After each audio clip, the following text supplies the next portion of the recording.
Thank you for tuning in to Watch Sixto. My name's Sixto. Today is a pocket watch review.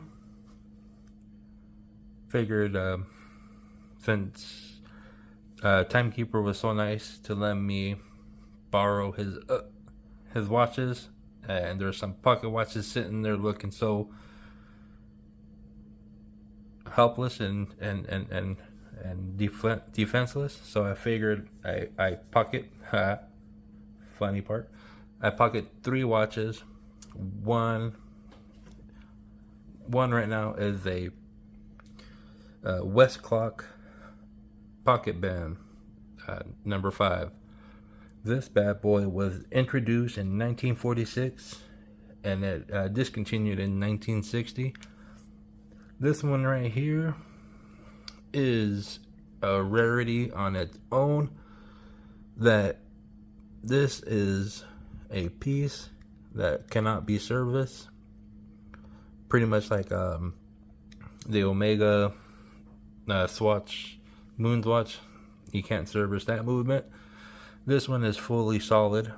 There's no indications to let you know that the case back could be unscrewed or the crystal could be unscrewed.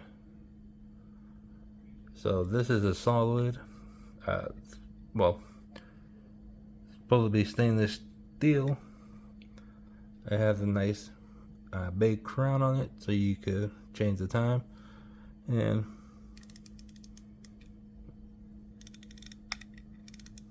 it has that beautiful crunch to let you know that it winds. Let's see if we can get the second hand going, which you see at the 6 o'clock position.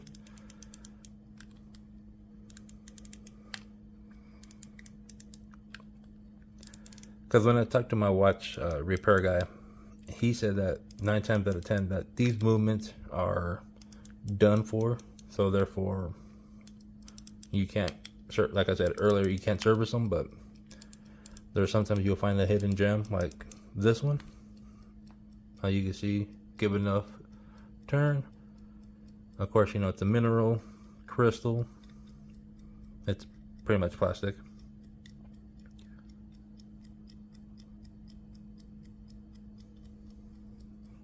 So this is pretty cool to actually have one that it is in working condition, even for its age. Yeah, I don't know if you can see it. This angle, you got the beautiful patina. And on the dial, you see the PocketBen.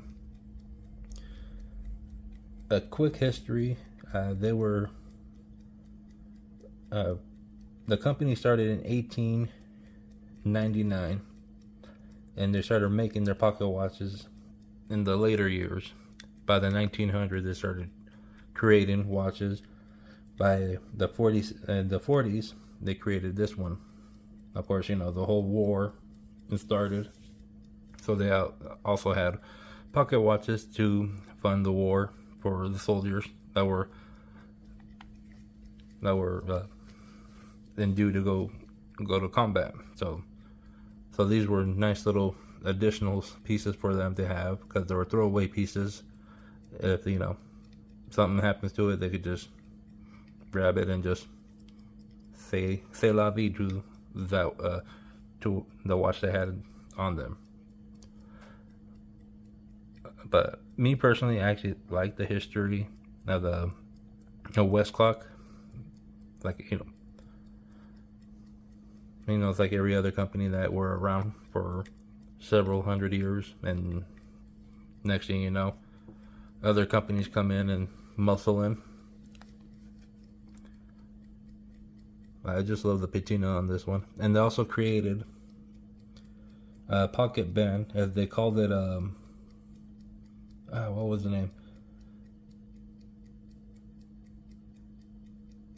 It was Glow something, but they changed a GlowBen, but they changed it to a luminous Ben, which obviously you have. Sorry for bumping into the camera. You had the Arabic numbers all loomed up, so when you got enough light from sunlight artificial light, like how I have the camera light on, it'll make it glow.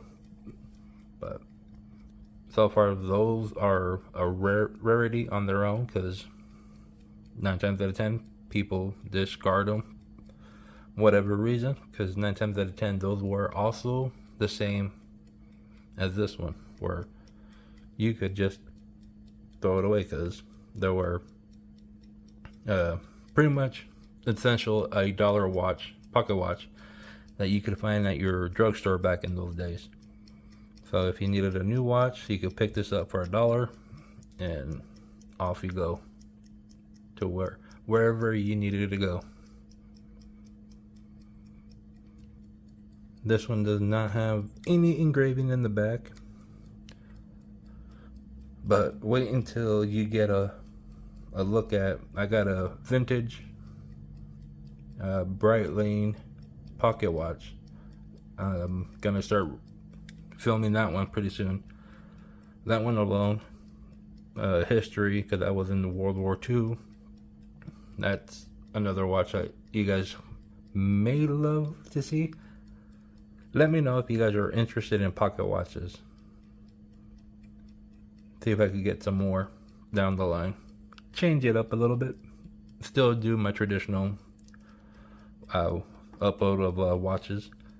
But until the next one, you guys have a good one. And let me know what you guys think about pocket watches. Do they have a spot in your collection, or do you not really care for them?